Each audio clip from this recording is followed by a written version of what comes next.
اگه رژ لبتو با یه مقدار کانسیلرت ترکیب کنی و اونو با یه اسفنج، یه بیوتی بلندر کوچیک، اونو بزنی زیر چشمت، سیاهی های زیر چشمتو کاور میکنی.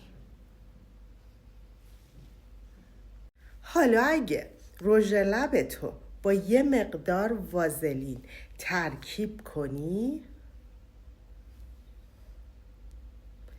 یه بالم لب جذاب بهت میده که دیگه پوست لبت خشک نمیشه. حالا بچه ها، اگر رژ لبتونو با یه سایه شایندارتون ترکیب کنید، من اینو انتخاب میکنم.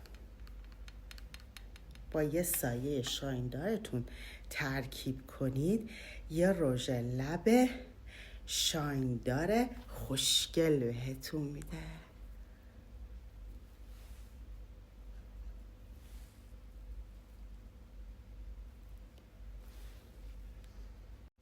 حالا بچه، اگه رژ لبتونو با پودر فیکستون قاطی کنید،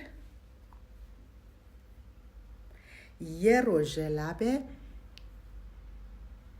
24 ساعته بهتون میده